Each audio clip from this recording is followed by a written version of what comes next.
I am Chef Lishan. അപ്പോൾ നമ്മൾ ഇന്ന് പ്രിപ്പയർ ചെയ്യാൻ പോകുന്ന ഗ്രിൽഡ് ചിക്കൻ സ്പ്രിംഗ് റോൾ ആണ്.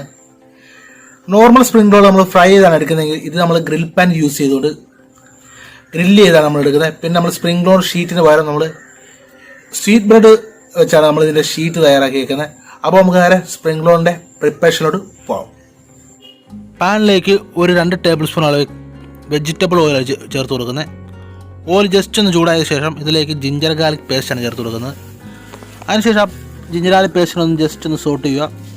പിന്നീട് ഇതിലേക്ക് ഒരു ചിക്കൻ്റെ ബ്രസ്റ്റ് നല്ല ചെറുതായി കട്ട് ചെയ്ത് വെച്ചേക്കുന്നതാണ്.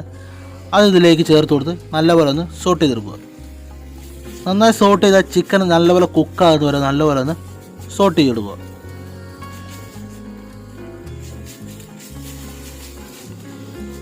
ശേഷം ചിക്കൻ നല്ലപോലെ കുക്കായ ശേഷം ഇതിലേക്ക് നല്ല ഫൈനായിട്ട് ചോപ്പ് ചെയ്ത് വെച്ചേക്കുന്ന ചോപ്പ്ഡ് ഒനിയൻ ചേർത്ത് കൊടുക്കുക. പിന്നെ ഒനിയനെ ജസ്റ്റ് ഒന്ന് വഴറ്റുക. ആ ചിക്കനകത്തിട്ട് ജസ്റ്റ് ഒന്ന് വഴറ്റുക.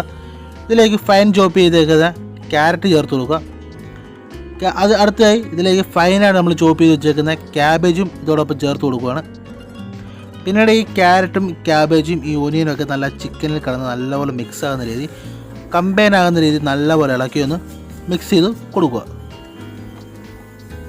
ചോപ്പ് ചെയ്ത് വെച്ചിരിക്കുന്ന ക്യാപ്സിക്കം ഇതിലോട്ട് ചേർത്ത് കൊടുക്കുകയാണ്. അതിനുശേഷം നല്ലപോലെ ഇളക്കി മിക്സ് ചെയ്യുക. വെജിറ്റബിൾ നല്ലപോലെ കുക്കാകേണ്ട കാര്യമില്ല, ജസ്റ്റ് ഒന്ന് വാടിയാൽ മാത്രം മതി. അപ്പോൾ നല്ലപോലെ ഒന്ന് മിക്സ് ചെയ്ത് കൊടുത്താൽ മാത്രം മതി.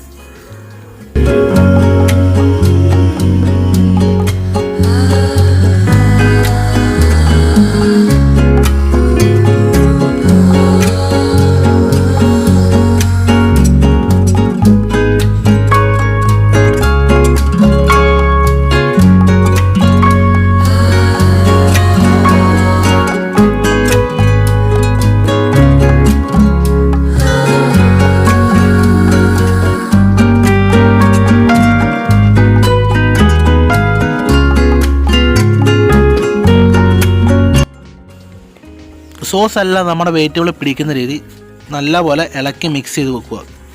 അതിനുശേഷം ഫയർ നല്ലപോലെ കൂട്ടിയിട്ട് നന്നായി സോട്ട് ചെയ്ത് കഴിഞ്ഞാൽ നമ്മുടെ മസാല റെഡി ആയിട്ടുണ്ട്. ഇനി നമുക്ക് ഈ മസാല ഒരു പ്ലേറ്റിലേക്ക് മാറ്റി വെക്കാം. സ്പ്രിംഗ് റോളിൻ്റെ ഷീറ്റ് തയ്യാറാക്കാൻ വേണ്ടി സ്വീറ്റ് ബ്രെഡാണ് ഞാൻ അവിടെ യൂസ് ചെയ്യുന്നത്. അപ്പോൾ ഇതുപോലൊരു സ്വീറ്റ് ബ്രെഡ് എടുക്കുക. അതിലേക്ക് ബ്രെഡിൻ്റെ 4 കോർണറും നൈഫ് ഉപയോഗിച്ച് നമുക്ക് ഇതുപോലെ കട്ട് ചെയ്ത് മാറ്റാം. ആ ബ്രൗൺ ആയിട്ടുള്ള 4 കോർണറും നമ്മൾ നൈഫ് ഉപയോഗിച്ച് ഇതുപോലെ കട്ട് ചെയ്ത് മാറ്റി വെക്കുക. അതിനുശേഷം നമ്മുടെ ചപ്പാത്തി റോളർ ഉപയോഗിച്ച് ഈ ബ്രെഡിനെ നല്ലപോലെ തിന്നായിട്ടൊന്ന് പരത്തണം. അപ്പോൾ നമ്മൾ അധികം കനം കൊടുക്കാതെ നൈസായിട്ട് ഈ ബ്രെഡിനെ നല്ലപോലെ ഇങ്ങനെ റോളർ ഉപയോഗിച്ച് ഒന്ന് പരത്തിയെടുക്കുക. അപ്പോൾ നമ്മൾ ബ്രെഡ് കീറി പോകാത്ത രീതി നൈസായിട്ട് നല്ല തിന്നായിട്ടൊന്ന് പരത്തിയെടുക്കുക.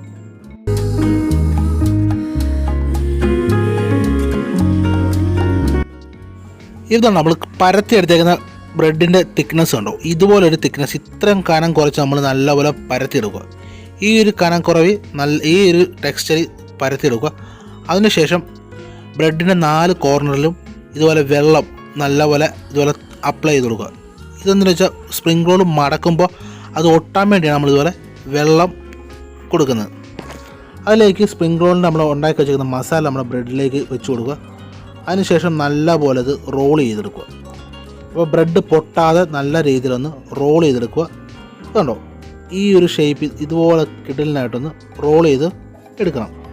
ഒരു ഗ്രിൽ പാൻ വെച്ച് ഗ്രിൽ പാൻ ബ്രഷ് ഉപയോഗിച്ച് ഇതുപോലെ നല്ലപോലെ ഓയിൽ അപ്ലൈ ചെയ്ത് കൊടുക്കുക. അതിൻ്റെ പാൻ നല്ലപോലെ ഹീറ്റായ ശേഷം നല്ലപോലെ ചൂടായ ശേഷം അതിലേക്ക് നമ്മൾ ഉണ്ടാക്കി വെച്ചേക്കുന്ന ഓരോ സ്പ്രിംഗ് റോളും ഇതുപോലെ അടുക്കി വെക്കുക. അപ്പോൾ നമ്മൾ സ്പ്രിംഗ് റോൾ ഫ്രൈ ചെയ്യുന്നതിന് പകരം ഗ്രിൽ പാനിലാണ് ഉണ്ടാക്കാൻ പോകുന്നത്. അപ്പോൾ വേറൊരു ലെവൽ ടേസ്റ്റ് ആയിരിക്കുന്നത്. അതിനുശേഷം ബ്രഷ് ഉപയോഗിച്ച് ഓരോ റോളിൻ്റെ പൊക്കത്തും ഇതുപോലെ ഓയിൽ അപ്ലൈ ചെയ്ത് കൊടുക്കുക. എല്ലാത്തിൻ്റെ പൊക്കത്തും നല്ലപോലെ ഓയിൽ ജസ്റ്റ് നിന്ന് അപ്ലൈ ചെയ്ത് കൊടുത്ത ശേഷം നമുക്ക് ഓരോ റോളിൻ്റെ അടിഭാഗത്ത് ഇതുപോലെ ഗ്രിൽ മാർക്ക് വരും. ഇത് ഗ്രില്ലിൻ്റെ പാട് വരുന്ന സമയം ഓരോ റോളും ഇതുപോലെ മറിച്ചിട്ട് കൊടുക്കുക. ഇപ്പോൾ എല്ലാത്തിൻ്റെ പൊക്കത്ത് നല്ലപോലെ ഗ്രില്ലിൻ്റെ പാട് വന്നിട്ടുണ്ട്. അതിൻ്റെ പൊക്കത്ത് വീണ്ടും നമുക്ക് ജസ്റ്റ് ഒന്ന് ഓയിൽ അപ്ലൈ ചെയ്ത് കൊടുത്തു കഴിഞ്ഞാൽ നമ്മുടെ സ്പ്രിംഗ് റോൾ ഓൾമോസ്റ്റ് റെഡി ആയിട്ടുണ്ട്. അപ്പോൾ 2 സൈഡും നല്ലപോലെ ഗ്രിൽ മാർക്ക് വന്നു കഴിഞ്ഞാൽ നമുക്ക് നേരെ പ്ലേറ്റിലേക്ക് മാറ്റി കഴിഞ്ഞാൽ നമ്മുടെ grilled chicken spring roll ready ആയിട്ടുണ്ട്. വളരെ സിമ്പിളായിട്ടൊരു മെത്തഡാണ്, വളരെ ടേസ്റ്റിയാണ്.